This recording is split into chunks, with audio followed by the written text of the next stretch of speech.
Hi friends, welcome to Isha's Diary. ഇന്ന് നമ്മൾ നോക്കുന്നത് ഒരു ദോശ ബാറ്റർ അല്ലെങ്കിൽ ഇഡ്ഡലി ബാറ്റർ എങ്ങനെയാണ് ഉണ്ടാക്കുന്നതെന്നാണ്. അപ്പം ഞാൻ ഉണ്ടാക്കുന്ന രീതിയാണ് ഞാനിവിടെ എക്സ്പ്ലെയിൻ ചെയ്യുന്നത്. എനിക്ക് എപ്പോഴും ഇങ്ങനെ ചെയ്യുമ്പോൾ പെർഫെക്റ്റ് ആയിട്ടുള്ള ഇഡ്ഡലി അല്ലെങ്കിൽ ദോശ പറ്റാറുണ്ട്. അപ്പം ഞാൻ എപ്പോഴും ഒരു കപ്പ് പച്ചരി വൈറ്റ് റൈസ് എടുക്കുകയാണെങ്കിൽ ഹാഫ് കപ്പ് ഉഴുന്നും 1 ടീസ്പൂൺ ഉലുവയാണ് എടുക്കാറ്. ഇത് മൂന്നും ഞാൻ ഒരു 6 മണിക്കൂർ തൊട്ട് 8 മണിക്കൂർ വരെ വെള്ളത്തിൽ കുതിർത്ത് വയ്ക്കും. കഴുകിയതിന് ശേഷമാണ് വെള്ളത്തിൽ കുതിർത്ത് വയ്ക്കുന്നത്. അപ്പം എന്താ വെച്ചാൽ ആ കുതിർത്ത് വെച്ച വെള്ളത്തിൽ തന്നെ നമുക്ക് ഈ അരി അരച്ചെടുക്കാം. അരയ്ക്കുന്ന സമയത്താണ് ഞാൻ ഈ 2 സ്പൂണ് കുക്ക് ചെയ്ത റൈസാണിത്. അതിപ്പോൾ ഞാനിവിടെ മട്ട റൈസാണ് എടുത്തത്. പക്ഷെ മട്ട വേണമെന്ന് നിർബന്ധമില്ല. പൊന്നി റൈസോ ഏത് റൈസാണെങ്കിൽ മതി. 2 സ്പൂണ് റൈസും പിന്നെ ആവശ്യത്തിന് ഉപ്പും കൂടി ചേർത്ത് അരച്ചിട്ട് ആണ് വെക്കുക. ഓവർനൈറ്റ് വെച്ചിട്ട് പിറ്റേ ദിവസം രാവിലെ ദോശ ഉണ്ടാക്കുമ്പോൾ നല്ല സോഫ്റ്റ് ആയിട്ടുള്ള ദോശ അല്ലെങ്കിൽ ഇഡ്ഡലി എനിക്ക് ഉണ്ടാക്കാൻ പറ്റാറുണ്ട്. അപ്പം നമുക്ക് നോക്കാം അതെങ്ങനെയാണ് ചെയ്യുന്നത്. ഇതിപ്പം ഒരു 6 മണിക്കൂർ കുതിർത്ത് വെച്ച അരിയാണ്. ഇത് കുതിർത്ത കഴുകിയിട്ടാണ് ഞാൻ വെള്ളത്തിലിട്ട് വെച്ചത്. സെയിം വെള്ളമാണിത്. ഇതിനി നമുക്കൊരു ബ്ലെൻഡറിലേക്ക് ഇടാം. കുതിർത്തത് 6 മുതൽ 8 മണിക്കൂർ വരെ നമുക്ക് അരി കുതിർത്ത് വയ്ക്കാം. അത് ഞാൻ 1 കപ്പും ഹാഫ് കപ്പ് ഉഴുന്നും എടുത്തതുകൊണ്ട് എനിക്ക് ഒരു ട്രിപ്പിൽ തന്നെ പോവും. ഇപ്പം നിങ്ങൾക്ക് ഇതിൻ്റെ ഇരട്ടി വേണമെന്നുണ്ടെങ്കിൽ എല്ലാം ഇരട്ടി വയ്ക്കാൻ മതി. ഞാൻ ഫുള്ളായിട്ട് ഈ ബ്ലെൻഡറിലേക്ക് ഇട്ടിട്ടുണ്ട്. ഇനി ഇതിലേക്ക് 2 ടീസ്പൂൺ അരിയാണ്, ചോറാണിത്. അതെന്താണെന്ന് വെച്ചിട്ടുണ്ടെങ്കിൽ ഇത് കൂടി പോയിട്ടുണ്ടെങ്കിൽ നമ്മളത് ഇഡ്ഡലി പറ്റി പിടിക്കും. അപ്പോൾ ആവശ്യത്തിന് മാത്രമേ ഉള്ളൂ അരി എടുക്കാൻ പാടുക. ഇതിപ്പോൾ ഞാൻ 2 സ്പൂണാണ് എടുത്തത്. ഇനി ഞാൻ അപ്പം തന്നെ ഉപ്പ് ആഡ് ചെയ്യാറുണ്ട്. ഇതിലേക്ക് ആവശ്യത്തിന് ഉപ്പും കൂടി ചേർത്തിട്ട് ഈ അരി കുതിർത്ത് വെച്ച വെള്ളമാണ് ഞാൻ ഇതിൽ ഒഴിച്ചിട്ട് അരയ്ക്കാറ്. അത് കവർ ചെയ്ത് നിൽക്കുന്ന രീതിയിൽ വെള്ളം വെച്ചാൽ മതി. ഒരുപാട് വെള്ളം വേണ്ട. ആ അരി കവർ ചെയ്ത് ഉള്ള രീതിയിലാണ് വെള്ളം വെച്ചത്. ഇനി ഇത് അരച്ചെടുക്കുക. ഇത് അരച്ചെടുക്കുമ്പോൾ തീരെ തരി ഇല്ലാതെ നല്ല സ്മൂത്ത് പേസ്റ്റായിട്ട് അരച്ചെടുക്കണം. അരച്ചുകൊണ്ടിരിക്കുന്ന സമയത്ത് വെള്ളം ആവശ്യമാണെന്ന് തോന്നിയാൽ അപ്പം മാത്രം കുറച്ച് വെള്ളം ആഡ് ചെയ്ത് കൊടുക്കുക. ഓരോ അരി അനുസരിച്ച് ഡിഫറൻസ് ഉണ്ടാവും വെള്ളത്തിൻ്റെ എമൗണ്ടിന്. അപ്പം നമുക്ക് നോക്കാം ഇത് അരച്ചിട്ട്.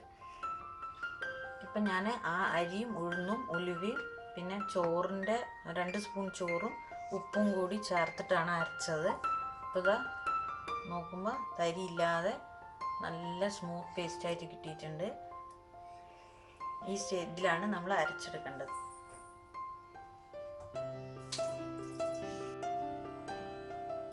ഇപ്പം ഞാൻ മിക്സിൻ്റെ ജാറിൽ നിന്ന് ഒരു പാത്രത്തിലേക്ക് എടുത്ത് മാറ്റിയിട്ടുണ്ട് മാവ്.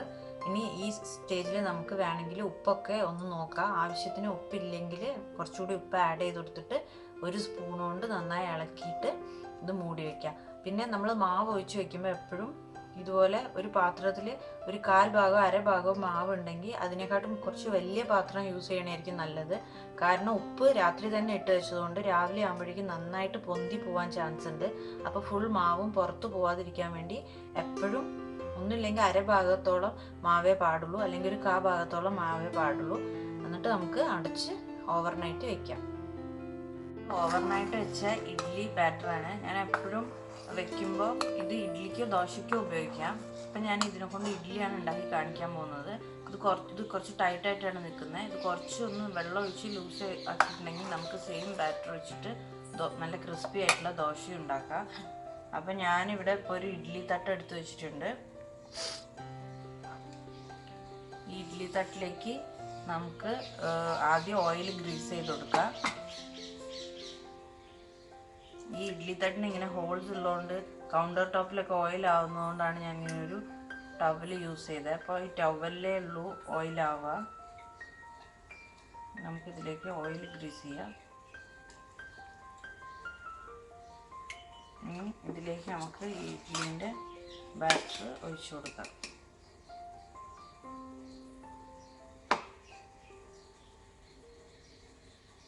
കുറച്ച് ഒന്ന് ഇഡ്ഡലിക്ക് പൊന്താനായിട്ടുള്ള സ്ഥലം നമ്മൾ കുറച്ച് വെച്ചിട്ട് വേണം ഒഴിക്കാൻ.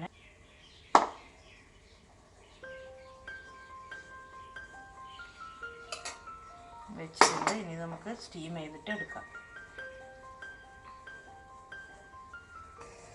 ഇപ്പം ഞാനൊരു ഇഡ്ഡലി കുക്കർ വെച്ചിട്ടുണ്ട്. അന്ന് നല്ല ഒരു മീഡിയം ഫ്ലെയിമിൽ ഇട്ടിട്ടുണ്ടായിരുന്നു. വെള്ളം നന്നായി തിളയ്ക്കുന്നുണ്ട്. ഈ സ്റ്റേജിൽ നമുക്ക് ഇതിലേക്ക് ഇഡ്ഡലി ഇറക്കി വെക്കാം. ഇത് മാവ് ഒഴിച്ച് വെച്ച ഇഡ്ഡലി തട്ടാണ്. ഇതിലേക്ക് ഇറക്കിയിട്ട് നമുക്ക് അടച്ചു വയ്ക്കാം. അതല്ലെങ്കിൽ പിന്നെ ഇത് അതിൻ്റെ മുകളിൽ വയ്ക്കുന്ന തട്ടാണ്. സിമ്പിളായിട്ട് ചെയ്യണമെന്നുണ്ടെങ്കിൽ ഈ തട്ടിൽ ഇതേപോലെ ഓയിൽ ഗ്രീസ് ചെയ്യുക. എന്നിട്ട് നമുക്ക് ഇതിൻ്റെ മുകളിൽ വെച്ചിട്ട് മാവ് ഒഴിച്ചു കൊടുക്കാം. അങ്ങനെയാണെങ്കിൽ കുറച്ചും കൂടി ഈസി ആയിരിക്കും. ഈ മാവ് ഒഴിച്ച് കഴിഞ്ഞിട്ട് ഇതിലേക്ക് ഷിഫ്റ്റ് ചെയ്യേണ്ട ഒരു ആവശ്യം വരുന്നില്ല. ഞാൻ ഇങ്ങനെയും ചെയ്യാറുണ്ട്. ഇത് ഓയിൽ അപ്ലൈ ചെയ്തിട്ട് തട്ട് മുകളിൽ വെച്ചിട്ടുണ്ട്. ഇനി ഇതിലേക്ക് നമുക്ക് ഓരോ സ്പൂണ് മാവ് ഒഴിച്ചു കൊടുക്കാം. അപ്പോൾ കുറച്ചും കൂടി ഈസിയാണ് നമുക്ക്. പിന്നെ അത് എടുത്ത് ഇങ്ങോട്ടേക്ക് വെക്കേണ്ട ആവശ്യമില്ല. അതുപോലെ കൗണ്ടർ ടോപ്പിൽ ഓയിൽ മാവൊന്നും ആവില്ല അങ്ങനെ ചെയ്യുമ്പോൾ. രണ്ട് തരത്തിലും നമുക്ക് ചെയ്യാൻ പറ്റും.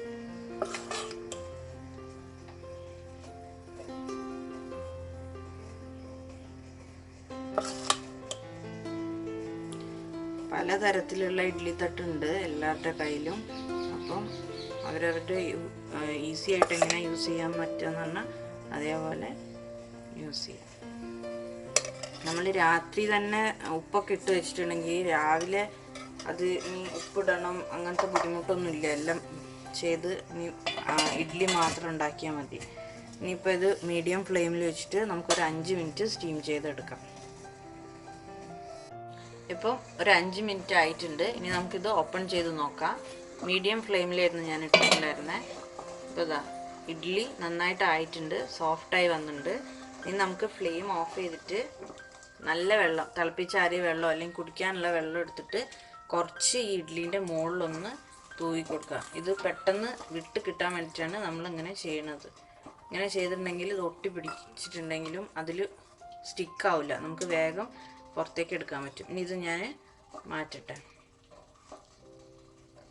ഇപ്പം നമ്മളെ ഇഡ്ഡലി ആവശ്യത്തിന് തണിഞ്ഞിട്ടുണ്ട്. ഇനി ഇത് നമുക്ക് ഇതുപോലത്തെ ഒരു സ്പൂൺ വെച്ചിട്ട് ആ സ്പൂണിൻ്റെ സൈഡ് വെച്ചിട്ട് ഇതുപോലെ എടുക്കാം. അത് സോഫ്റ്റായിട്ടുള്ള ഇഡ്ഡലിയാണ്, ഒട്ടി പിടിക്കുകയൊന്നും ചെയ്തിട്ടില്ല. അപ്പോൾ നമുക്കിതൊരു സെർവിങ് ബൗളിലേക്ക് മാറ്റാം. ഓഫീസിലൊക്കെ പോകുന്നവർക്ക് പെട്ടെന്ന് തന്നെ ചെയ്തെടുക്കാൻ പറ്റും ഇഡ്ഡലി. രാവിലെ ഉപ്പിടേണ്ട ആവശ്യമില്ല. രാത്രി തന്നെ ഇട്ട് വെച്ചാൽ ഇഡ്ഡലി നന്നായി സോഫ്റ്റ് ആവുകയും ചെയ്യും. പിന്നെ രാവിലെ ആ ഒരു ബുദ്ധിമുട്ടില്ല. വേഗം തന്നെ നമുക്ക് മാവ് എടുത്തിട്ട് ഇഡ്ഡലി ഉണ്ടാക്കിയെടുക്കാനും പറ്റും. പിന്നെ ശ്രദ്ധിക്കേണ്ടത് ആ ചൂടായ ഇഡ്ഡലിയിലേക്ക് കുറച്ച് നല്ല വെള്ളം ഒന്ന് തളിച്ചു കൊടുത്തിട്ടുണ്ടെങ്കിൽ ആ ഇഡ്ഡലി തട്ടിൽ ഒട്ടിപ്പിടിക്കാതെ ഇഡ്ഡലി നമുക്ക് കിട്ടും. സോഫ്റ്റായിട്ടുള്ള ഇഡ്ഡലി ഉണ്ടാക്കിയിട്ടുണ്ട്. ഈ സെയിം ബാറ്ററിനെ വെച്ചിട്ട് നമുക്ക് ദോശ ഉണ്ടാക്കാം. അത് ഞാൻ കാണിക്കാം. ഇത് നമ്മളെ ഇഡ്ഡലീൻ്റെ ബാക്കിയുള്ള ബാറ്ററാണ്. ഇത് വെച്ചിട്ട് ഞാൻ സെയിം ബാറ്ററിന് എങ്ങനെയാണ് ദോശ ഉണ്ടാക്കുന്നതെന്ന് കാണിച്ചു തരാം.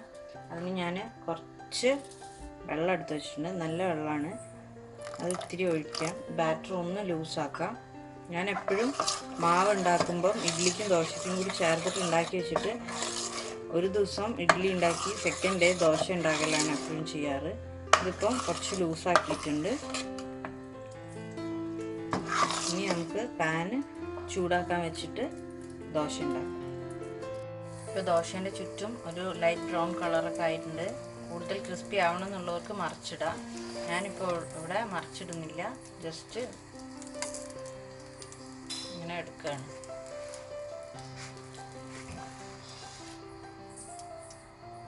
ഇഡ്ഡലീൻ്റെ സെയിം ബാറ്റർ വെച്ചുണ്ടാക്കിയ ദോശയാണ്. നല്ല ക്രിസ്പി ആയിട്ട് വന്നിട്ടുണ്ട്.